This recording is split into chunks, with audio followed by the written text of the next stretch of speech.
नमस्कार, आप देख रहे हैं EIT न्यूज। मैं हूं वर्षा सिंह और अब रुक करते हैं आज की खबरों की ओर। प्रिय दर्शकों, आज की सुर्खी को देखकर ही आप समझ सकते हैं कि आज का ये एपिसोड कितना महत्वपूर्ण है और किस विषय पर आधारित है। जब गंगा नहीं थी तब गंगा की पूजा नहीं होती थी। वेदों की उत्पत्ति के काल से ही हमें विभिन्न सूक्तों में गंगा का उल्लेख मिलता है, यानी वेदों के काल से ही गंगा की पूजा अर्चना होती आ रही है। विशेष रूप से हम भारतीय अपने विकास, उन्नति, मंगल कामना और आत्मरक्षा के लिए पूजा पाठ करते हैं। हमारी पूजा के मंत्रों की हर पंक्ति में संसार के कल्याण की कामना छिपी हुई है। देखिए ये खास रिपोर्ट।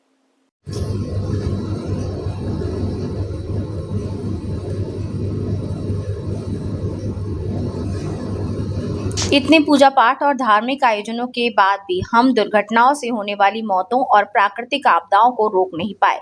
इसके बावजूद किसी भी जाति या समुदाय की आस्था और उपासना का अटूट विश्वास हमेशा बना रहता है। क्या हम समझ पाए पूजा का वास्तविक अर्थ?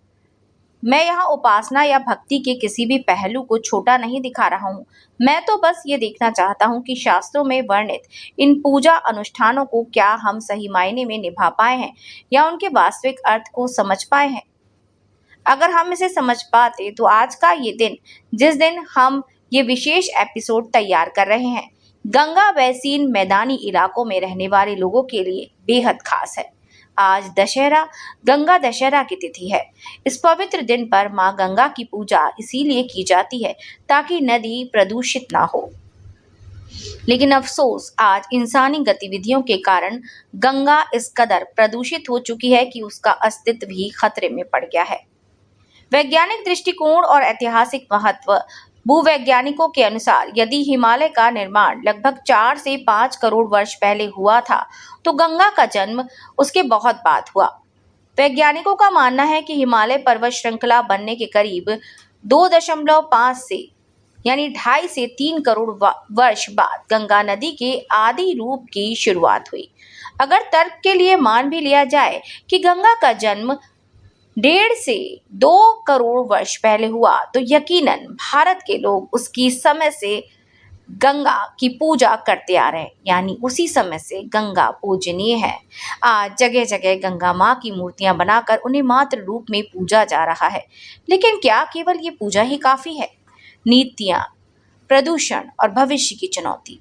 वर्तमान केंद्र सरकार ने गंगा नदी के जल, उसके प्रवाह और पवित्रता को बनाए रखने के लिए नमामि गंगे प्रोजेक्ट के तहत कई कदम उठाए हैं। लेकिन इंसानी हरकतों के कारण बढ़ते ग्लोबल वार्मिंग, वैश्विक तापन, गंगा के उद्गम स्थल का पीछे खिसकना, ग्लेशियरों के पिघलने की रफ्तार कम होना और मूर्खतापूर्ण युद्ध और औद्योगिक नीतियां इस पृथ्वी को लगातार दूषित कर रही हैं। ऐसे में पापों का नाश करने वाली और पतित पावनी मां गंगा कैसे सुरक्षित रहेगी? क्या अब पारंपरिक पूजा पद्धतियों में बदलाव का समय आ गया है? अब इन पद्धतियों को बदलना होगा। क्या शास्त्रों में वर्णित वास्तविक आस्था, सत्य, शक्ति और भक्ति के दर्शन को फिर से जगाने की जरूरत है? हम कौन सा रास्ता अपनाना चाहते हैं या हमें कौन सा रास्ता अपनाना चाहिए? प्रिय दर्शकों, इस बारे में आपका क्या सोचना है? जानने के लिए देखिए हमारा ये पूरा वीडियो। गंगाके तो मूर्ति भगीरथ आनयन करेছিলেন, তার সঙ্গে এই যে পুজো এবং এই যে গঙ্গা এবং ভগীরথ এর সঙ্গে আমাদের বৈজ্ঞানিক ব্যাখ্যা কি? শুধু বৈজ্ঞানিক ব্যাখ্যা নয়, এর পেছনে একটা বিরাট কাহিনীও আছে। সেটা হচ্ছে যে প্রথম কথা হচ্ছে যে ঠিক এই সময়তেই মনে করা হয় যে গঙ্গাকে ভগীরথ নিয়ে এসেছিলেন। তার যে সাগর রাজার যে 60,000 ছেলেকে কপিল মুনি সাপ পুড়িয়ে মেরেছিল অভিশাপ দিয়ে, তাদের শাপমুক্ত করার জন্য। এটা একটা কারণ। 2 নম্বর কারণটা হচ্ছে এই গঙ্গা পুজোর পেছনে আমি আগেই বললাম যে এই সময় বর্ষাকাল, এই সময় মা গঙ্গার একটা ব্যাখ্যা আছে। সবথেকে বড় কথা হচ্ছে এর পেছনে একটা, এই গঙ্গা পুজো যে এরা করছে, এই পুণ্ড সম্প্রদায়, মানে যারা আমাদের বিশেষ করে উত্তর ভারতে এটা হয়ই, এর সঙ্গে যে পুণ্ড সম্প্রদায়, অনেকগুলো ব্যাখ্যা আছে। পুণ্ড সম্প্রদায়, তার মধ্যে আমাদের এই যে যারা মৎস্যজীবী, ঠিক আছে, তারা ছাড়াও তো আমাদের ভারতবর্ষের এবং বাংলার নানান মানুষ গঙ্গা পুজো করে থাকেন। তো এই যে গঙ্গা পুজো, এই দশহরা পুজো মানে হচ্ছে গঙ্গাকে অশুদ্ধ করা যাবে না, গঙ্গাকে সম্পূর্ণ শুদ্ধ করতে হবে। আর যে পরিমাণে গঙ্গা কলুষিত, এর থেকে মুক্তির জন্য কি রাস্তা এর থেকে মুক্তির জন্য এলাহাবাদ কোর্টের একটা রায় আছে যে গঙ্গা বক্ষে কোনো রকম প্লাস্টিক বা কোনো জিনিস করা যাবে না, গঙ্গা বক্ষে প্রমোদতরীর মধ্যে ভ্রমণ করতে করতে পিকনিক করা যাবে না, এবং কোনো উচ্ছিষ্ট বিশেষ করে প্লাস্টিক জাতীয় খাবার ফেলা যাবে না। তো গঙ্গাকে শুদ্ধ করতে গেলে যে প্রাচীনকাল থেকে ঋগ্বেদের সময় থেকে সেই সময়কার বিভিন্ন জায়গার মানুষ ভেবেছিলেন গঙ্গাকে শুদ্ধ করতে গেলে তার যে ভারসাম্য রক্ষা করা, শুদ্ধিকরণের জন্যই কি পুজো? হ্যাঁ, শুদ্ধিকরণের জন্য দশহরা পুজো, শুদ্ধিকরণের জন্যই পুজো, মানে দোষ হরণ করার পুজো। ঠিক আছে, তো এই যে গঙ্গাকে আমরা এত করছি, নোংরা করছি, অপবিত্র করছি, এটা কিন্তু প্রাচীনকাল থেকেই সেই পৌণ্ড যারা সম্প্রদায়ের মানুষ তারা কিন্তু ভেবেছিলেন। ফলে তখনকার দিনে দাঁড়িয়ে গঙ্গা পুজোটা ছিল শুধুমাত্র আমরা এই দিন থেকে আমিষ খাবো না, নিরামিষ খাবো প্রয়োজনকাল, আর গঙ্গাকে অশুদ্ধ করব না, গঙ্গাকে শুদ্ধ রাখবো, এটা ছিল সেই সময়কার একটা স্লোগান।